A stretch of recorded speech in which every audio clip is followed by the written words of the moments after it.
Naalimpungatan ako dahil sa mahihinang kaluskos ng aking naririnig mula sa labas ng aking silid. Bumangon ako na nagtataka, but when I remember Carter, ay agad nagising ang aking diwa. Napabangon ako, tinali kong buhaghag kong buhok na makita ko na may liwanag na sa labas na aking bintana. Shit, I am late. Nagmamadali akong lumabas sa aking silid. What are you? Napasulyap ako sa hapagkainan na may mga pagkaing nakahain. Good morning. Tamang-tamang gising mo, tapos na ako dito. Nakangiti itong humarap sa akin while stirring the coffee. Anong ginawa mo? Preparing your breakfast. Here, your fresh milk. Pagkalapit nito ay lumapit din ang labi niya sa pisngi ko. Agad ko tong iniwasan. Hindi ako kumakain ng mabibigat na pagkain para sa breakfast. Hindi ka na sana nag-abala pa. I've said instead na magpasalamat dito. Narinig kong huminga ito at dumistansya sa akin ng bahagya. Nilapag nito sa lamesang fresh milk na inaabot sa akin. If you're always skipping breakfast, please spare today. Sit down. Pinagilan niya ako ng upuan. No, I don't want to eat. Umiiling kong tugon dito. Olivia, Carter, please. Bumuntong hininga ito. Kahit ngayon lang? Okay, aalis ako ngayon din pero sana kakain ka ng almusal mo bago pumasok sa trabaho. Sabi nito sa malumanay na tinig. Napatingin ako sa mga pagkain inihain nito. May slice din ng mga prutas ang nandoon. Okay, I'll go now. Please kumain ka bago umalis ha. When he hears nothing from me ay kinuha nitong jacket at saka tumungo sa pinto. I heave a sigh. Mauubos ko ba ng mag-isang mga pagkain na to? This coffee, mainom ko ba to? Huminto siya, tumarap sa akin. Maaari kang umalis kaagad pagkatapos mo mag-almusal. Bahagya itong ngumiti sa akin. Tahimik itong lumapit at naupo sa upuan. Naupo na rin ako at tahimik na kumain kasama ito. Na-appreciate ko yung ginawa niya pero ayaw kong malaman niya. Kaya sa pamamagitan na lang ng pagsalo ko rito ng almusal ang pag-abot ko ng pasasalamat ko dito. It's already past 10 in the evening. Hindi na agad ako umuwi ng apartment dahil sa day off ko naman bukas. All I did is to finish all my paperwork in my office. Bago rin ako tuluyang umalis ay dumaan na muna ako sa restaurant upang tingnan at bisitahin ang mga empleyado doon. Paglabas ko sa bungad ng hotel ay nakahinga ako ng maluwag ng walang Carter ang naghihintay doon sa akin. Dalawang magkasunod na araw ko kasi itong naaabutan sa labas na hinihintay ako habang may bitbit na mga sariwang bulaklak. Mabuti naman at walang mangungulit sa akin sa gabing ito. I said, ngunit patingin-tingin pa rin ako sa buong paligid at hinahanap ang bulto nito. What I'm doing? I'm looking for his trace. Napapailing ako at hininto ko ang kakalingon ko kahit saan mang sulok. Dahil sa pagod ay wala na akong ibang ginawa pagka uwi ko kung hindi ang magpahinga na agad sa aking malambot na kama. Nakapikit ako at bigla ko namang naisip ang paghalik at mahigpit na pagyakap ni Carter sa aking pisngi nang nagdaang gabi. That's when he slept here in my apartment. Nasaan kaya siya? Why he didn't show up today? Umuwi na kaya siya sa Pilipinas? I sighed. Kung oo, ano naman ang pakialam ko? Di umuwi na siya dahil nandun naman sa Pilipinas ang trabaho niya. Inalis ko na kaagad dito sa aking gunita. Marina kong pumikit at pinilit kong sarili ko makatulog.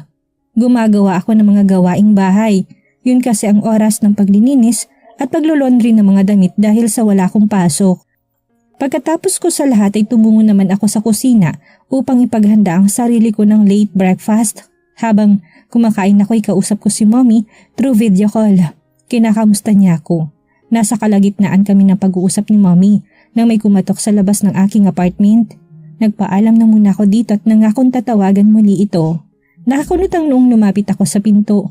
Bago ko pa man buksan ang pinto ay sinilip ko na muna sa pinhole ang taong nasa labas.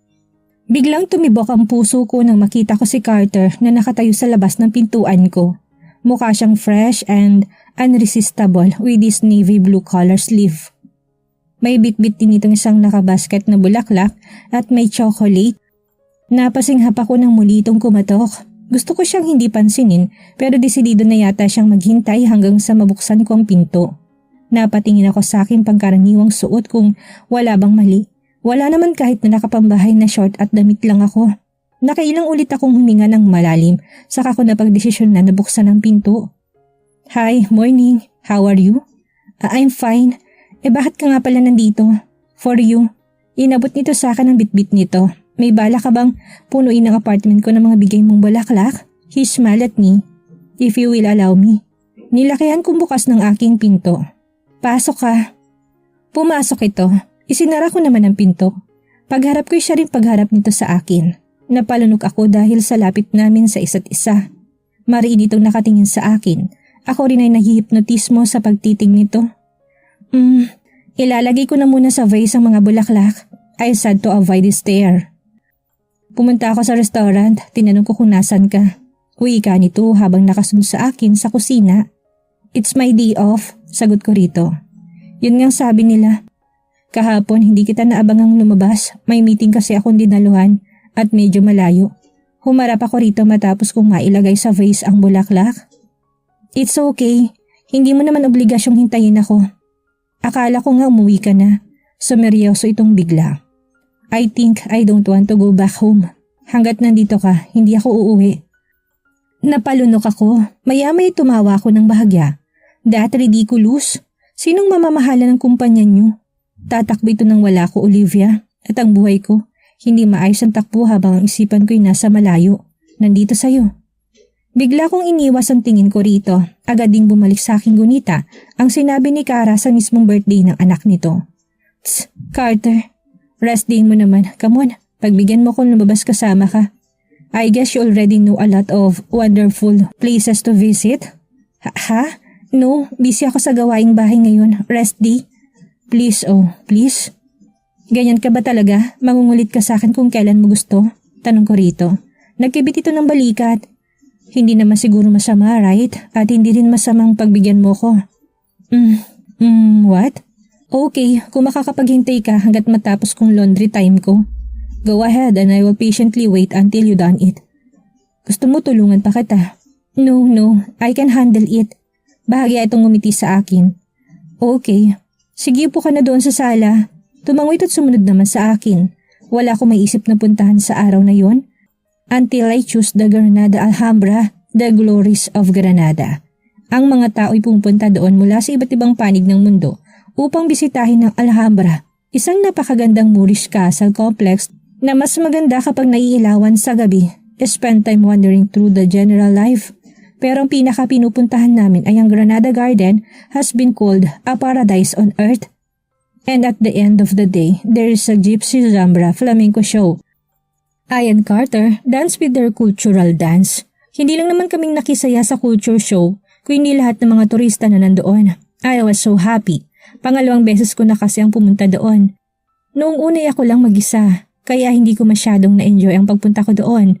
After we have fun, naglakad-lakad kaming dalawa. Nang mapalingon ako sa colorful fountain, ay bigla akong may naalala at napahinto ako. I wish. Sa susunod kong pagtungo sa mismong fountain na ito'y kasama ko ng isang lalaking nakalaan para sa akin.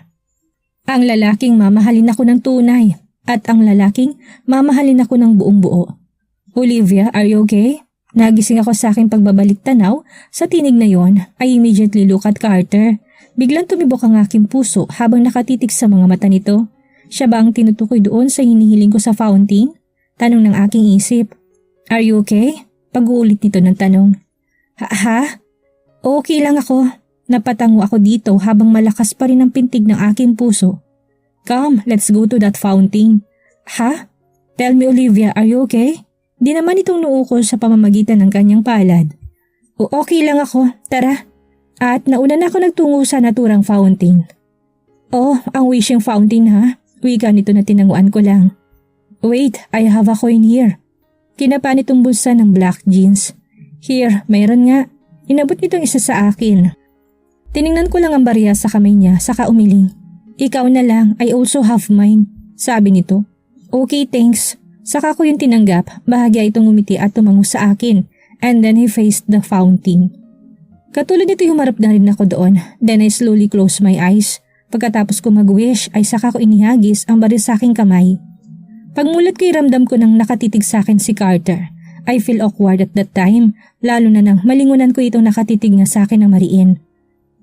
Tara, may pupuntahan pa tayo. Saan? Dinala ko ito sa sikat at dinarayong mga turista ang Vienna Resto Bar.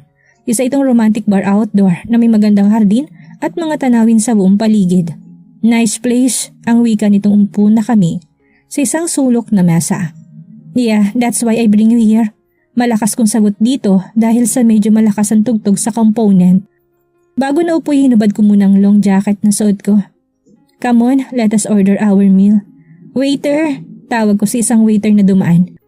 Carter let me choose to order kaya umorder ako ng mga best sellers foods and a bottle of tasty champagne.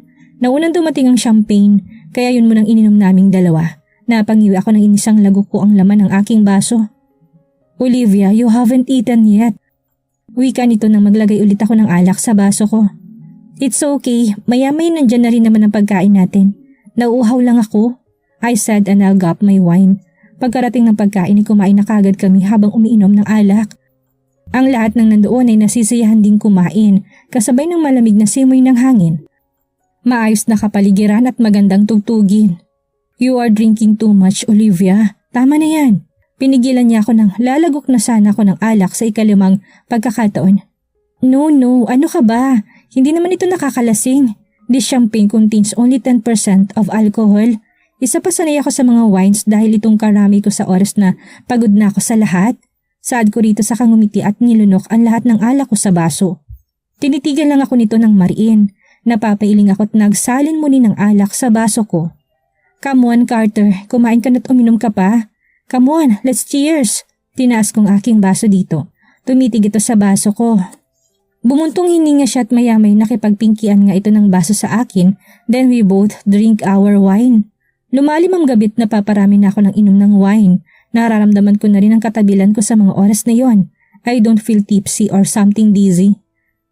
Oh, wala na pala. Can we order again? Umiling ito. No, waiter. Sananyasan para sa bill namin. Kumunot ang noo ko. No, gusto ko pang uminom eh. Lasing ka na, Olivia. We go home now so that you can take your rest. Umiling ako. Ang killjoy mo naman. Hindi ko nga nararamdaman ang pagkahilo o lasing eh. Come on, let's order more. No, kung gusto mo talagang uminom, doon tayo sa apartment mo. I can join you if you want. At least doon, kahit maglasing ka hanggat gusto mo, okay lang sa akin. He said. Nangalumbaba ako dito. Sure, sa bahay pwede? Let me think about it muna. Sabi ko saka ako kinindatan at ninitian. Pagkarating ng waiter, nilagay nito sa mesa ang bill namin. Nauna ko yung damputin kesa kay Carter. I open it. Nang makita ko si Carter na humugot ng wallet ay pinigilan ko to. Don't bother, I will pay this, Carter. Ngumiti ako, tinugot kong wallet ko sa bag. Olivia ako na. Iaabot ko na sana ang pera nang marina naman niya akong pinigilan. If you insist that, sige ka. Mag-order ulit ako ng bagong alak. Bumuntong hininga to. Give it to me. Inagaw nito sa akin ang bill sa katiningnan. After he did that, binaba niya yung saka naglagay ng pera doon. Tinawag nitong waiter sa kanya yung binigay dito. Gracias, patron. Pasalamat ng waiter saka umalis. Let's go. Tinayo niya ako at sinuot sa akin ang jacket ko. Hey Carter, you are drunk, Olivia. Hindi pa nga eh. Uwi ka ako rito, nakakunot ang noo. Sa ayaw at sa gusto mo, ihahatid na kita ngayon sa apartment mo. Sa kanya hinawakan ang baraso ko at inalalayang maglakad. Hindi pa nga ako lasing, bakit ba inaalalayan mo ko? Pinipilit kong kumawala sa hawak nito. Ngunit hindi niya ako binitawan hanggang marating namin na nakaparadang kotse nito. Get in, Olivia. Alright. Tahimik ito habang nasa daan na kami. Ako naman ay panay ang kausap dito na wala namang tugon. Humikab ako na siyang kinalingon nito. You know what? Ang pangit mo talagang kabanding. But still I want to thank you for inviting me to this gala. I really enjoy it. Welcome. Pero naiinis pa rin ako sa'yo. Gusto mo ikaw laging masunod. Hindi ba pwedeng ako naman ang masunod? Bakit gustong-gusto mo akong pasunurin sa'yo, ha? Masaya ka kung napapasunod mo ako sa mga gusto mo? Because I want to be best for you. Sagot nito na ikinalingon ko sa kanyang direksyon. Tumawa ako't napapailing. You want the best for me? Really? Wow! Kaya pala ganitong nangyari sa akin ngayon. Humarap ako sa harapan ng sasakyan saka doon ako tumingin. Iniwan mo ko sa ere. That's not true, Olivia. Wika nito sabay preno sa sasakyan nito. Oh, come on, Carter. Kahit anong sabihin mo, yun at yun ang pinaparamdam mo sa akin noon. Madali mong pinutol ang connection mo sa akin. Sabi ko sa mahinahon kong boses. Tapos ngayon, babalik ka na parang walang nangyari. Seriously? You want it? I stopped. Yeah, I realized it was my fault. Ginusto ko pala to. Bumuntong hininga to. I did that. Shh! Let's stop this topic. Dahil walang dahilan pa na balikan. I said not looking at him. But stop talking, okay? Nagkibit ito ng balikat at tumahimik na rin hanggang sa tuluyan na kaming dumating sa apartment ko. Bumaba rin ito nang bumaba ako sa kotse. Pinigilan ko itong alalayan ako nang lumapit ito sa akin. Olivia, let's talk about Carter. Oops, agad niya akong sinalo nang malapit na ako mahulog. Hindi ko akalain na ma-out of balance ako sa aking paghakbang nang hindi ko napansin ang isang baitang ng hagdan. Thanks. Umiwas ako ng tingin at kumawala sa mga braso nito. Lumakad ako hanggang nasa tapat na ako ng aking pinto. Binuksan ko yun at pumasok na ako. Humarap ako sa kanya habang nakaharang ako sa pinto ko. You may go. Nabigla ko na marahan niya akong tinulak at pumasok ito sa loob. He immediately closed the door and cornered me in the wall. Napasinghap ako nang lumapit ito ng sobrang lapit sa akin. I did not forget what you said. Sabi mo gusto mo pang uminom. Okay, I'm here. I also want to drink some wine. Wika nito na malapit sa akin. I changed my mind, Carter. Magpapahinga na ako. Why? Are you afraid now? Kumunot ang noo ko. Afraid of what? Napailing ako. Hindi ako takot. Napasinghap ako at biglang lumakas ang tibok ng puso ko nang agad nitong nilapit at inangkin ang labi ko. Napasinghap ako sa kapangahasan nitong angkin ng labi ko. His kisses were so gentle. Nangaakit ito nang tugunin ko yon. Hindi nagtagal ay napapapikit ako at unti-unti ko yung tinugon. When he feels my response, dumiin ang pagkakahalik nito sa aking labi. He also embraces me tightly. Carter, anas ko sa pangalan nito. Napapakurap ang mga mata ko habang nakatingin ako dito. I miss you. I really miss you, sweetheart. Anas nito na pinagdikit nitong mga noo naming dalawa. Napalunok ako at hindi alam ang sasabihin ko. Muling lumapit ang labi nito at inangking muli ang labi ko. That time, hindi ko na rin napigilan ang mga braso kong pumulupot sa kanyang batok. I also responding him by the way. He kisses me. Napasinghap ako nang maramdaman kong mga palad nito na masuyong humahaplos sa aking likod. Ramdam ko rin ang pagdikit ng katawan nito sa aking katawan. Napalunok ako at napasinghap na maramdaman ko ang pagkalalaki nito sa sentro ng aking puson. Mahina namang kumawala ang ungol sa aking labi nang bumaba ang labi nito sa aking leeg, balikat at gilid ng tenga. I want you, sweetheart. Anas nito habang pinagpapatuloy ang paghalik ng labi nito sa aking leeg. Mariin ako lumunok nang naramdaman kong inaalis nitong jacket ng aking suot. Mamaya ay unti-unti kaming humakbang patungo sa sofa habang magkalapat muli ang mga labi namin. Umupo siya, tinilan niya ako sa tabi ng katawan niya. Gumapang labi nito sa aking leeg at braso habang ang kamay nito ibinababa ang zipper na nasa aking likod. I also feel he unhooked my bra. Napayakap ako sa ulo nito nang tuluyan nitong binaba ang aking bestida at strap ng bra. Napaungol na rin ako dahil sa mga mainit na labi nito ay dumadaos-dos patungo sa isa kong dibdib habang ang isang kamay naman nito ay minamasahe ang kabila. Carter! Napapaliyad ang katawan ko dito para ako nalalasing at lalagnatin sa ginagawa niyang yun. I found myself unbuttoning his polo. Ang kamay ko na parang nagmamadaling alisin ang suot nitong pang-itaas. He helped me to get rid of his clothes at hinubad rin nito ng tuluyan ang aking bestida. Kahit may kadiliman ng buong sala ay naaninag pa rin namin ang bawat isa sa pamamagitan ng ilaw na nagmula sa labas ng bintana. Muli niya akong hinalikan ng malalim at ang kanyang mga kamay ay ginagalugad pa rin ang aking mga pribadong parte. Habang ang dalawang braso ko ay muling nakapulupot sa batok nito. Napasinghap ako nang inihiga niya ako sa sofa. Agad siyang naghubad ng pantalon at brief kaya napalunok ako muli nang makita ko kagad ang buhay na buhay nitong pagkalalaki na nakaharap sa akin. Dadaganan na sana niya ako when I stop him. Umupo ako at tumingala dito. Siguro dahil sa nainom ko na ala kaya mas lalong lumakas ang loob ko na gawin ng mga yon. Tumayo ako tumalik sa labi nito. Ang isang palad ko'y humaplos sa kanyang dibdib at dumausdos yun pababa sa kanyang pusod at bumaba pa yun patungo sa kanyang naguhumindig na pagkalalaki. Oh Olivia, napaungol ito ng masuyong nilalaro ng aking palad. Ramdam kong mariin na pag-angkin nito sa aking labi. I stopped kissing him at naupo ako muli sa sofa. I face his shaft. Mas lumakas ang loob ko na damhin yun sa aking mga palad hanggang sa magkaroon na ako ng urge Nailapit ang bibig ko sa baras niya, tapos bigla kong dinilaan ang dulo nito. Malutong itong napaungol sa aking ginawa. Olivia, oh sweetheart, tumingala ako dito. Ang kanyang mga mata ay puno ng pagnanasa. Tinulak ko at nilabas ang bibig ko sa baras niya. Hanggang sa ito na mismong naghinto sa ginagawa ko. Inihiga niya ako sa sofa at dinaganan ng buo nitong bigat. Carter, napakapit ako sa batok nito nang inalis nito ng tuluyan ang huling saplot ko sa katawan. I can't help but to ask for more. I wanted more of him. Carter, come here, come here. Enough please, enough.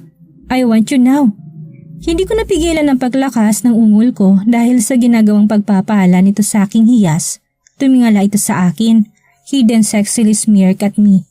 Maya-maya ay umahon nito at naupo sa sofa. Inalalayan naman niya akong bumangon at pinaupo ng paharap sa kanyang kandungan. Go on sweetheart, do it now. Anas nito. Napalunok ako habang nakatitig ang namumungay kong mga mata sa kanya. Careful and slowly put it inside sweetheart, sabi nito sa akin. Mas lalo ako napapaungol sa ligaya. Napapatingala ako sa ligaya ng mga sandaling iyon. Sa bawat pagsulong nito ay walang hanggang kaligayahan ang aking nararamdaman. Ang kilos nito ay mas bumibilis ng mas bumibilis pa. Mas lumalakas na rin ang aking halinghing at mas dumiin ang pagkakakapit ko sa dulo ng aking kama. Oh Carter, I'm so near. I'm coming. Anas ko. Wait for me sweetheart. I'm also coming. Let's come together. At mas binilisan pa nitong bawat galaw sa aking likod. Iyakap-iyakap niya ako sa bewang kaya ramdam na ramdam kong bawat mariin na pagangkin niya sa akin. I'm also coming sweetheart. Isang malakas at ilang huling madiing pagbayo nito nang maramdaman ko ng aking rurok ng kaligayahan. Halos magkasabay kaming dalawa. Nanghihina ako matapos naming narating ang ligaya. Naramdaman ko itong hinalikan ng balikat ko. I let him carry my body at saka maingat niya akong inihiga sa aking kama. Saka naman ito sumunod na humiga sa tabi ko. Hidden place mo his broad chest. That was so great sweetheart. Wika nito sa mahinang boses. Tumingala ako sa kanyang mukha. He smiled at me and kissed my lips. I'm tired, bulong ko sa kanya. Ngumisi ito sa akin. Yeah, I know. You may rest now, sweetheart, because later after you gain your strength, we will do this again. Kumunot ang noo ko. Kahit tulog ako, ngumisit at nilapit ang labi sa aking tenga. Gigisingin kita. I still can't get enough of you.